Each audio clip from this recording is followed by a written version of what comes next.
దేవుని నామమునకు మహిమ కలుగునుగాక. అనుదిన పరిశుద్ధ గ్రంథ పఠనం డిసెంబర్ 14. ప్రార్థన. దయగల తండ్రి, కృపగల దేవ, పరిశుద్ధుడానికి వందనాలు, స్తోత్రాలు.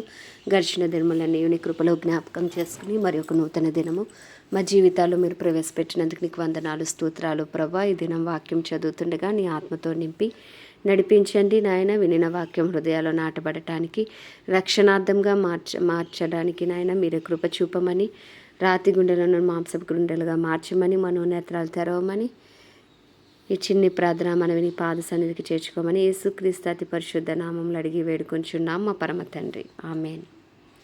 హెబ్రీలకు రాసిన పత్రిక 8 నుండి 10 అధ్యాయంలో.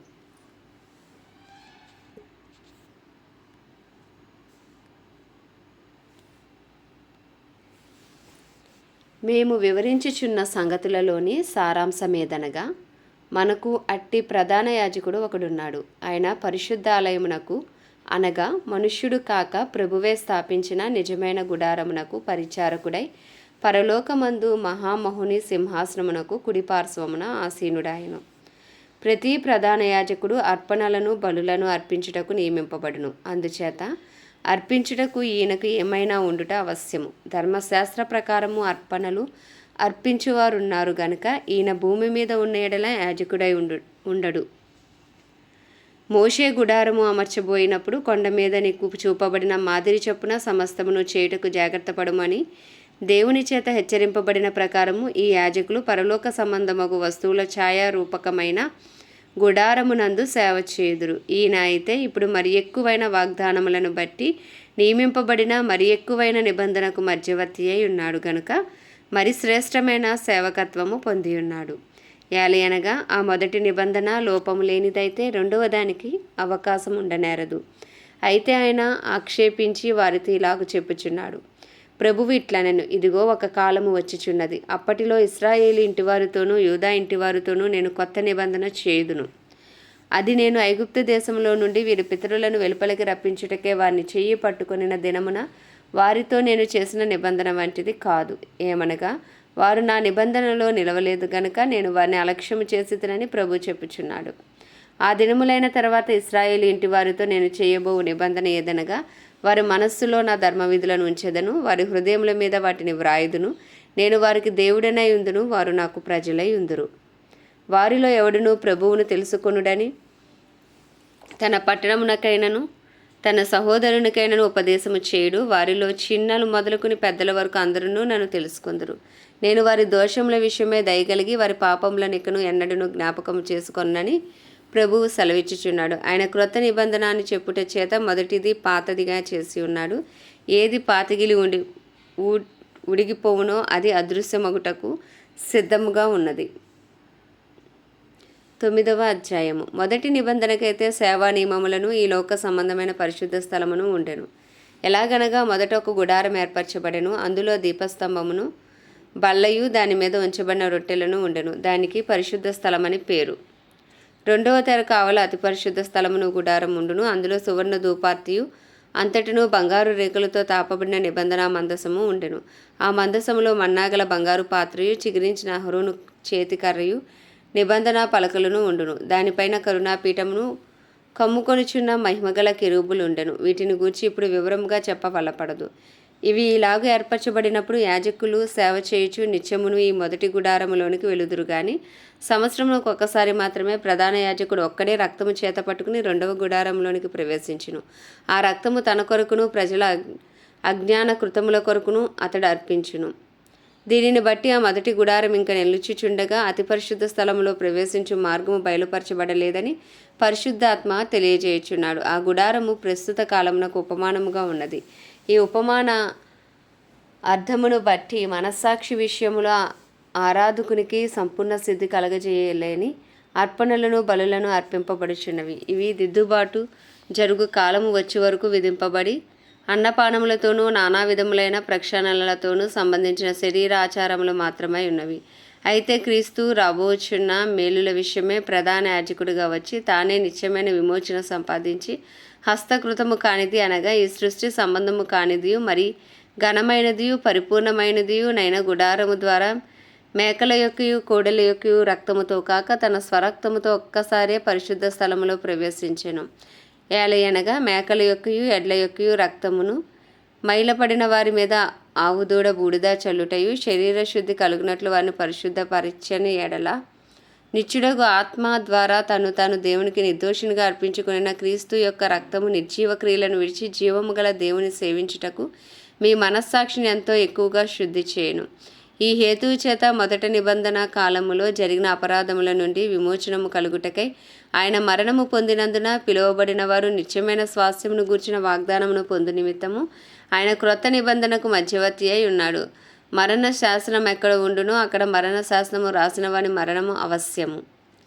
ఆ శాసనమును వ్రాసినవాడు మరణము పొందితేనే అది చెల్లును. అది రాసినవాడు జీవించుచుండగా అది ఎప్పుడైనాను చెల్లునా?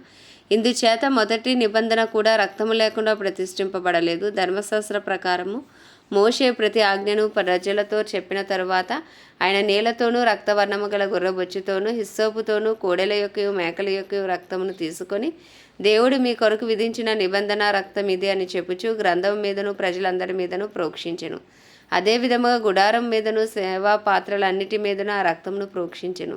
మరియు ధర్మశాస్త్ర ప్రకారము సమస్త వస్తువులను రక్తము చేత శుద్ధి చేయబడిననియు రక్తము చిందింపకుండా పాపక్షమాపణ కలుగదనియు సామాన్యముగా చెప్పవచ్చును. పరలోకమందున్న వాటిని పోలిన వస్తువులు ఇట్టి బలుల వలన శుద్ధి చేయబడవలసి ఉండెను కానీ పరలోక సంబంధమైనవి వీటికంటే శ్రేష్టమైన బలుల వలన శుద్ధి చేయబడవలసి ఉండెను.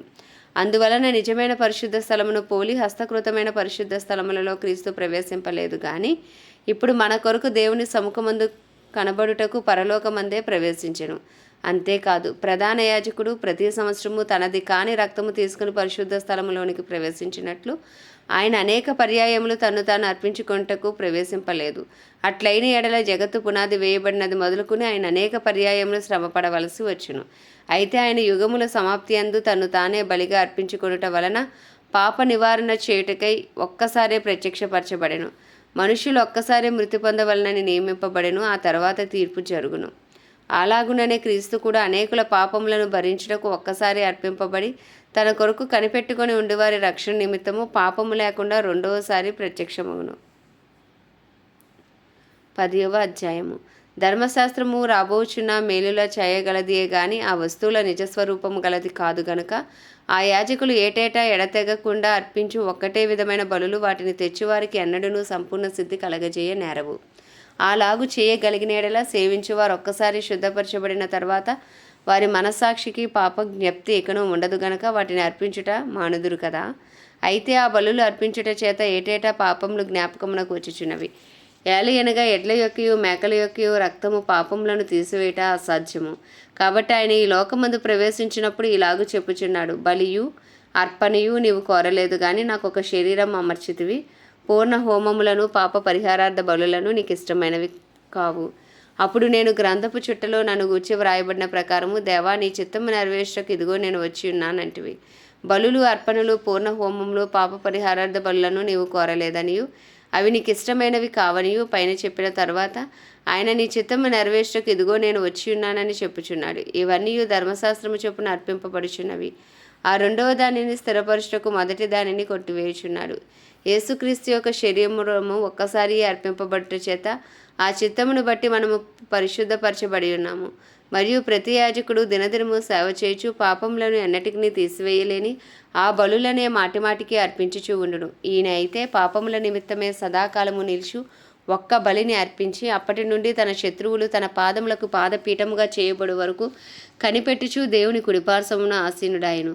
ఒక్క అర్పణ చేత ఈయన పరిశుద్ధపరచబడు వారిని సదాకాలమునకు సంపూర్ణులుగా చేసి ఉన్నాడు. ఈ విషయమే పరిశుద్ధాత్మ కూడా మనకు సాక్ష్యం ఇచ్చుచున్నాడు. ఎలాగనగా ఆ దినములైన తర్వాత నేను వారితో చేయబో నిబంధన ఇదేనా, ధర్మవిధులను వారి హృదయమునందుంచి వారి మనస్సు మీద వాటిని వ్రాయుదునని చెప్పిన తరువాత వారి పాపములను వారి అక్రమములను ఇకను ఎన్నటికీ జ్ఞాపకము చేసుకొనను అని ప్రభువు చెప్పుచున్నాడు. వీటి క్షమాపణ ఎక్కడ కలుగునో అక్కడ పాప పరిహారార్థ బలి ఇకను ఎన్నడూనూ ఉండదు. సహోదరులారా, యేసు మన కొరకు ప్రతిష్ఠించిన మార్గమున అనగా నూతనమైనదియు జీవము గలదియు ఆయన శరీరము అను తెర ద్వారా ఏర్పరచబడినదియు నైన మార్గమున ఆయన రక్తము వలన పరిశుద్ధ స్థలమునందు ప్రవేశించుటకు మనకు ధైర్యము కలిగి ఉన్నది గనుకను దేవుని ఇంటి పైన మనకు గొప్ప యాజకుడు ఉన్నాడు గనుకను మనస్సాక్షికి కల్మషము తోచకుండినట్లు ప్రోక్షింపబడిన హృదయములు గలవారమును నిర్మలమైన ఉదకముతో స్నానము చేసిన శరీరములు గలవారమునై ఉండి విశ్వాస విషయంలో సంపూర్ణ నిశ్చయత కలిగి యథార్థమైన హృదయముతో మనము దేవుని సన్నిధానమునకు చేరుదము. వాగ్దానము చేసిన వాడు నమ్మదగినవాడు గనుక మన నిరీక్షణ విషయమే మనం ఒప్పుకొనినది నిశ్చలముగా పట్టుకొందము. కొందరు మానుకొనుచున్నట్లుగా సమాజముగా కూడుట మానక ఒకరినొకడు హెచ్చరించుచు ఆ ధనము సమీపించుట మీరు చూచిన కొలది మరి ఎక్కువగా అలాగు చేయుచు ప్రేమ చూపుటకును సత్కార్యములు చేయుటకును ఒకరినొకడు పురికొల్పవలనని ఆలోచింతుము. మనము సత్యమును గూర్చి అనుభవ జ్ఞానము పొందిన తర్వాత బుద్ధిపూర్వకంగా పాపము చేసినడలా పాపములకు బలి ఇకను ఉండదు. కానీ న్యాయపు తీర్పునకు భయముతో ఎదురుచూచుటయు విరోధులను దహింపబోవు తీక్షణమైన అగ్నియు ఇకను ఉండును. ఎవడైనాను మోషే ధర్మశాస్త్రం నిరాకరించిన ఎడల 2-3 సాక్షుల మాట మీద కనికరింపకుండా వాని చంపించుదురు. ఇట్లుండగా దేవుని కుమారుని పాదములతో త్రొక్కి తాను పరిశుద్ధపరచబడుటకు సాధనమైన నిబంధన రక్తమును అపవిత్రమైనదిగా ఎంచి కృపకు మూలముగా ఆత్మను తిరస్కరించిన వాడు ఎంత ఎక్కువైన దండనకు పాత్రుడుగా ఎంచబడునని మీకు తోచును. పగ తీర్చుట నా పని, నేనే ప్రతిఫలమిత్తుననియు మరియు ప్రభువు తన ప్రజలకు తీర్పు తీర్చును అనియు చెప్పిన వానిని ఎరుగుదుము కదా. జీవము గల దేవుని చేతిలో పడుట భయంకరము. అయితే మీరు వెలిగింపబడిన మీదట శ్రమలతో కూడిన గొప్ప పోరాటము సహించిన పూర్వదినములు జ్ఞాపకము తెచ్చుకునుడి. ఒక విధముగా చూచితే మీరు నిందలను బాధలను అనుభవించుట చేత 10 మందిలో ఆరడి పడితిరి. మరి ఒక విధముగా చూచితే వాటిని అనుభవించిన వారితో పాలివారైలైతిరి. ఎలాగనగా మీరు ఖైదులో ఉన్నవారిని కరుణించి మీకు మరి శ్రేష్టమైనది స్థిరమైనదినైన స్వాస్థ్యమును ఉన్నదని ఎరిగి మీ ఆస్తి కోల్పోవుటకు సంతోషముగా ఒప్పుకొంటిరి. కాబట్టి మీ ధైర్యమును విడిచిపెట్టకుడి. దానికి ప్రతిఫలముగా గొప్ప బహుమానము కలుగును. మీరు దేవుని చిత్తమును నెరవేర్చిన వారే వాగ్దానము పొందు నిమిత్తము మీకు ఓరిమి అవసరమై ఉన్నది. ఇక కాలము బహు కొంచెముగా ఉన్నది. వచ్చుచున్నవాడు ఆలస్యము చేయకువచ్చును. నా ఎదుట నీతిమంతుడైన వాడు విశ్వాసం మూలముగా జీవించును గాని అతడు వెనుక తీసిన ఎడల అతని యందు నా ఆత్మకు సంతోషం ఉండదు. అయితే మనము నశించుటకు వెనుక తీయువారము కాము గాని ఆత్మను రక్షించుకొనుటకు విశ్వాసము కలిగిన వారమై ఉన్నాము. ఆమేన్. దేవుడి పరిశుద్ధ వాక్యము మన వినికిడిలో దీవించునుగాక. ప్రార్థన. దయగల తండ్రి, కృపగల దేవ, పరిశుద్ధుడానికి వందనాలు, స్తోత్రాలు. జీవాధిపతి, న్యాయాధిపతి, మృత్యుంజయుడా, మహాగణుడా, మహిమాగణతకు అర్హుడా, యోగ్యుడా, పూజ్యుడా, కనికర సంపన్నుడానికి వందనాలు, స్తోత్రాలు, స్తుతులు చెల్లించుకుంటున్నాను దేవా. నీ కృప కలుగునుగాక, నీ కృప కలుగునుగాక ప్రభా. తండ్రి నీకు వందనాలయ్యా. మా అపరాధములు, మా పాపములు, మా దోషములు, మా అతిక్రమములను ప్రభా నీ రక్తంలో కడిగి పవిత్రపరిచి పరిశుద్ధపరిచి అయ్యే ఉదయకాలమున మమ్మల్ని నిందారహితంగా నీతిమంతులుగా తీర్చండి నాయనా. నీకు వందనాలు, స్తోత్రాలు. ఈ దినమంతా నాయనా నీకు ఇష్టలుగా, నీ హృదయానుసారులుగా, నీ చిత్తానుసారులుగా జీవించే భాగ్యం మాకు దయచండి. మేము వేసే ప్రతి అడుగును అయ్యా తండ్రి నాయన మీరు చూచుచున్న దేవుడవు కనుక మా ప్రవర్తన అంతటిపైన నీ అధికారానికి ఒప్పుకొనిచున్నాం ప్రభా.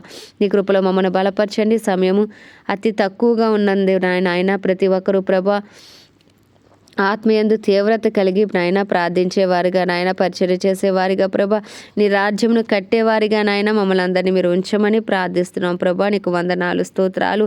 ఆత్మలో రేపబడిన ఆయన పరిశుద్ధాత్మ పూనులై ప్రభా ప్రతి క్రైస్తవుడు వాడబడినట్లు నీ కృపను అనుగ్రహించండి. అనేక మందిని నాయన నీ తట్టు త్రిప్పేవారిగా ప్రభా నాయన అయ్యా తండ్రి నాయన ప్రార్థించేవారిగా, ప్రకటించేవారిగా నాయన నీ పత్రికలుగా, నీ సాక్షులుగా ఉండే కృపను నాయన మాలో ప్రతి ఒక్కరికి మీరు దయచేయండి. ఇంకను మా కుటుంబాల్లో రక్షణ లేని వారికి రక్షణ దయచేయండి. ఏ ఒక్క ఆత్మ నశించిపోవట, నరకాగ్ని పాలవుట నీ చిత్తము కాదు ప్రభా. అందరూ అంతటా రక్షించబడి ఉండాలని ఇచ్చయించి ఉండగా నాయన అయ్యా నీ చిత్తమే జరుగునుగాక నాయన, నీ రాజ్యమే వచ్చునుగాక అని ప్రార్థిస్తున్నాం ప్రభా. తండ్రి నీకు వందనాలు, స్తోత్రాలు. ఏ ఒక్క ఆత్మ నశించిపోకూడదు ప్రభా. మా కుటుంబాలను రక్షించండి, మా ఇరుగు పొరుగును రక్షించండి, మా బంధువులు స్నేహితులను రక్షించండి, మా పట్టణాన్ని రక్షించండి, మా రాష్ట్రాన్ని రక్షించండి, మా దేశాన్ని రక్షించండి అయ్యా.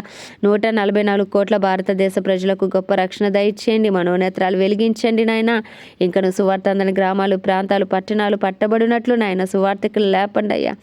రోధించే స్త్రీలను లేపండి, అంగలార్చే స్త్రీలను లేపండి ప్రభా. పవిత్రమైన చేతులెత్తి ప్రార్థించే పురుషులను లేపండి ప్రభా. నీకు వందనాలు. అపోస్తలులు, ప్రవక్తలు అయ్యా, ఉపదేశకులు నాయన, కాపరులను లేపండి నాయన. నీకు వందనాలు. యవనస్తులను లేపండి అయ్యా, రేపండి అయ్యా. అయ్యా నీకు వందనాలు, స్తోత్రాలు, స్తుతులు. ఒక సైన్యాన్ని మీరు లేపండి ప్రభా తండ్రి నాయన. కోటాను కోట్ల ఆత్మలు నశించిపోకుండా ప్రభా కడవరి వర్షమే, కడవరి ఉజ్జీవాన్ని రగిలించండి ప్రభా. అయ్యా నాయన మా ముందున్న కొద్ది సమయాన్ని సద్వినియోగపరుచుకుంటూ మీరు కృపను దయను పాలించండి ప్రభా. అయ్యా సిద్ధపడుటకు సార్వత్రిక సంఘాన్ని సిద్ధపరచమని ప్రార్థిస్తున్నాం తండ్రి. నీకు వందనాలు. డినామినేషన్స్ భేదములు తొలగించండి అయ్యా. అందరూ ఏకతాటిపైకి వచ్చే కృపను మీరు దయచేయండి ప్రభా తండ్రి నాయన. అయ్యా తండ్రి నాయన సిద్ధపడిన సంఘముగా మమ్మల్ని అయ్యా మార్చండి ప్రభా. సిద్ధలలో నూనె కలిగిన వారమైన బుద్ధి కలిగిన కన్యకుల వలె ఉండే కృపను మీరు మాకు అందరికీ మీరు దయచేయమని వేడుకుంటున్నాం. ఎవరు శారీరకంగా, మానసికంగా, ఆధ్యాత్మికంగా, ఆర్థికంగా అయ్యా అనేక విషయాలు బలహీనంగా ఉన్నారో వారందరినీ మీరు బలపరచండి ప్రభా. ఎవరికి ఏ కొదువ లేకుండా మీరు కృప చూపండి. అందరూ గురి యొద్దకే పరిగెట్టే కృపను మీరు అనుగ్రహించండి ప్రభా. దైవజనులందరినీ బలపరచండి. దైవజనులందరికీ మంచి ఆరోగ్యమును, శక్తిని, బలాన్ని దయచేయండి. వారి కుటుంబాలని, వారిని నీ రక్త ప్రోక్షణ కింద ఉంచండి. వారి రాకపోకలని కాపుదల భద్రత ఉంచండి ప్రభా. ఇగో ప్రభా నాయన క్రిస్మస్ ఆరాధనలు, క్రిస్మస్ పేరు చెప్పి జరుగుతున్న ప్రతి ఈవెంట్ని దీవెనకరంగా, ఆశీర్వాదకరంగా మార్చండి ప్రభా. అయ్యా హంగులు రంగులు కాదు కానీ ప్రభా తండ్రి నాయన. అయ్యా నాయన ప్రతి ఆరాధనలో, ప్రతి ప్రార్థనలో ప్రభా అయ్యా నీ చిత్తము జరగాలి నాయన. ఆత్మల పంట ఉండాలి ప్రభా తండ్రి. అందరూ ఆత్మ పూర్ణులై ఉండే కృపను దయచేయండి.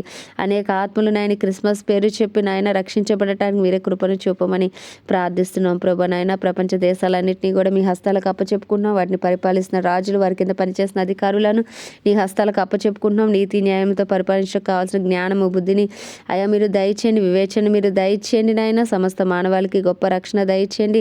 సమస్త దేశాలను రక్షించండి. ఇజ్రాయెల్ దేశానికి క్షేమము దయచేయండి. ఇజ్రాయెల్ సరిహద్దుల సమాధానం ఉంచండి. ఇజ్రాయెల్ పక్షంగా నీ చిత్తము నెరవేర్చమని ప్రార్థిస్తున్నాం ప్రభా. అయ్యా మా ఇలా అపరాధం చేసిన వారిని మేము క్షమించిన ప్రకారం మా అపరాధమును క్షమించి ప్రభా. మా నుదిన ఆహారం మాకు నేడు మాకు దయచేయండి. అయ్యా శోధన నుంచి నాయన దుష్టుడి బారి నుండి మమ్మల్ని తప్పించమని, దినమంతా మీరు తోడుగా ఉండి మమ్మల్ని నడిపించమని, కార్యసాధకమైన నీ శక్తితో మమ్మల్ని నింపమని ప్రభా. మీరే తోడుగా ఉండమని అయ్యా తండ్రి చిన్న ప్రార్థన మనవి నీ పాద సన్నిధికి చేర్చుకోమని యేసుక్రీస్తు అతి పరిశుద్ధ నామంలో అడిగి వేడుకొనిచున్నాం మా పరమ తండ్రి. ఆమేన్. ప్రభు యేసు రక్తమే జయం, ప్రభు యేసు వాక్యమే విజయం, ప్రభు యేసు నామంలో సంపూర్ణ విజయం కలుగునుగాక. ఆమేన్, ఆమేన్, ఆమేన్.